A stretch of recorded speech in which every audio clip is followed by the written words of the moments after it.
Ah, testing. Ang gamit natin is Quantum Resonance Magnetic Analyzer. That is a Japanese technology. Yan ang pinaka-high-tech na ginagamit ng Japan sa check up ng katawan ng tao. Yan na rin ang gamit ng mga clinic sa ngayon. So ngayon, nag-start ang ating scanning. Nag-start siya sa heart. Ito yung acupoints mo. Ito yung scanning niya. Ito yung heartbeat at ito yung human magnetic waves. So yan ang nangyayari. Yun yung machine. Yung gamit niya, hinahawakan niya lang yon. May kuryente dumadalo dyan hanggang sa buong katawan mo at matitrace lahat ng nangyayari sa katawan mo.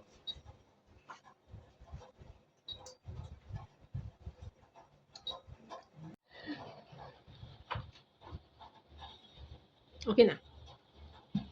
Uy, ang daming blue. Kunti lang. Maganda yung, magandang katawan niya. Makapal na iitin mo. Ano to? Previous yan. Scissor? Hindi scissor, pangahit. So lapot ng dugo, walang problema. Cholesterol, okay. Okay, so far, walang problema yung heart mo.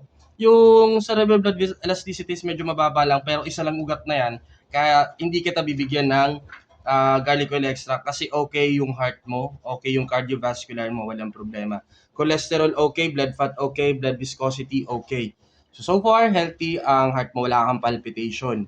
Magkakaroon ka na ng palpitation pag nagkakape ka ng mga hindi ka nagkakape. Kaya healthy yung heart mo. So dito tayo sa gastrointestinal. Kumain ka kanina ng marami?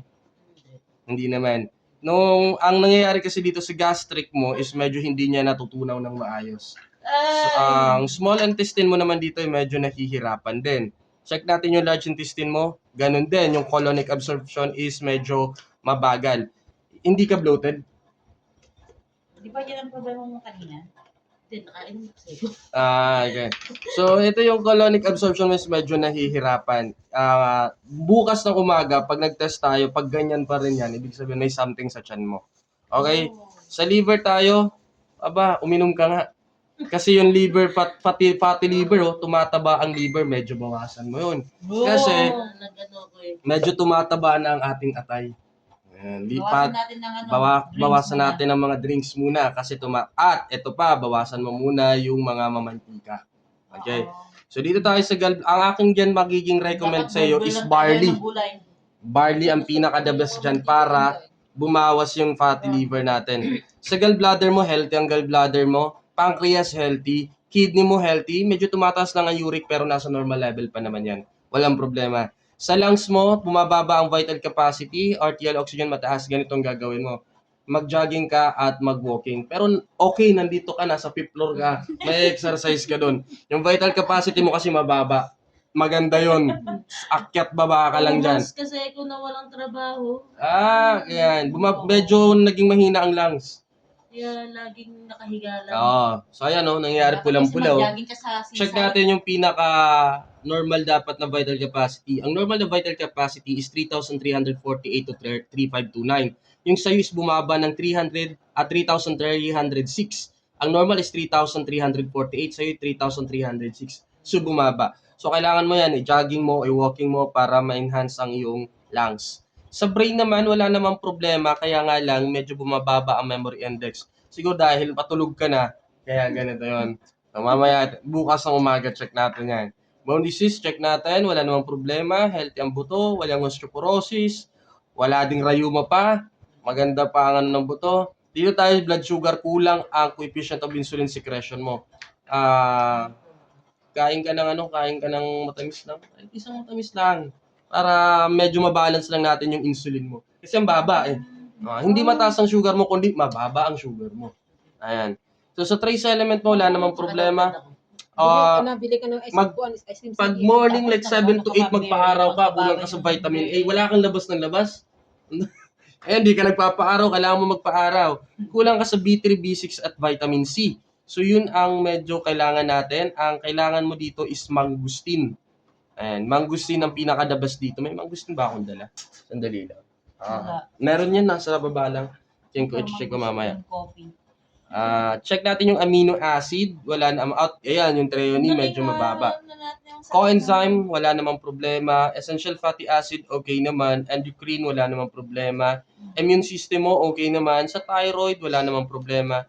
Human toxins. Ikaw ba yung mahawak ng mga panghugas o panlinis ng banyo? Hindi naman. Pero medyo tumataas ang toxic pesticide residues sa katawan. Kung may mga chemicals, mag-gloves at mag-mask. Medyo tumataas ang electromagnetic radiation. Ang cellphone ilayo kapag ikay matulog mamaya. Or bawasan ang pag-cellphone. O mas maganda, lagyan mo ng anti-radiation screen. Okay? So heavy metal, wala namang problema. Yung ating pH, nagbabago talaga yan. Pero kulang ka sa tubig. Laklakan mo ng water ngayon. Ha? Tapos, check natin dito sa allergy, wala namang problema. Obesity, medyo mababa ang metabolism and yung brown adipose tissue is bumababa din. Tumataas naman, yun nga, epekto to ng, alam mo na, pag nakainom tayo.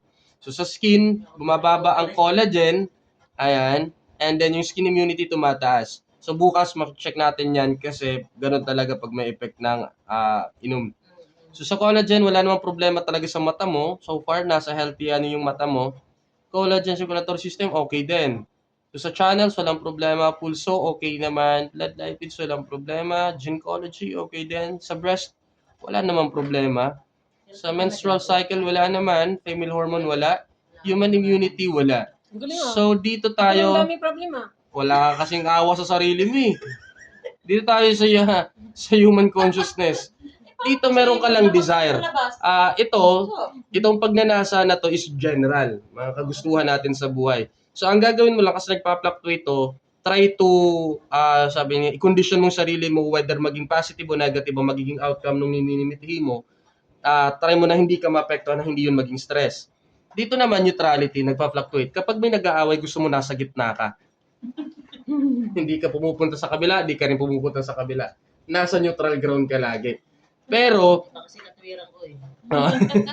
tapos dito, may fluctuation dito sa brain mo about acceptance. May bagay ka na hindi natatanggap. Dahan-dahanin mo nang tanggapin yun. Kasi masistress ka pag di mo tinanggap. Alam ko na. Ayan.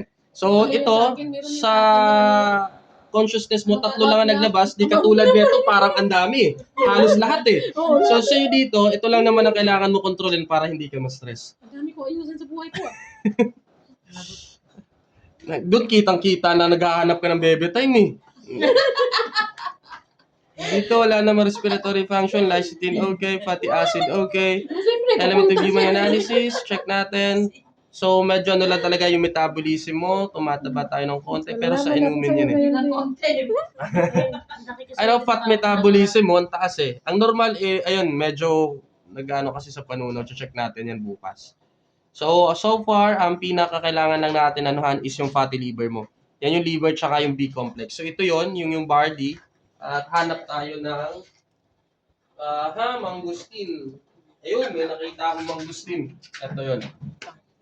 Yan, ay iniinom yan is after meal. Morning lang yan. So kapag may budget, yan ang kukunin mo. Ito sa akin, 80 lang. 80 lang.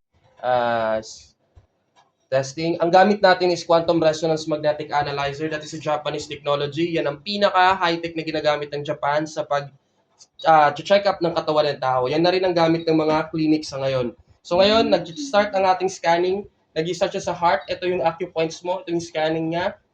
Ito yung heartbeat at ito yung human magnetic waves. So yan ang nangyayari. Yun yung machine. Yung gamit niya, hinahawakan niya lang yon. May kuryente dumadalo dyan hanggang sa buong katawan mo at matitrace lahat ng nangyayari sa katawan mo.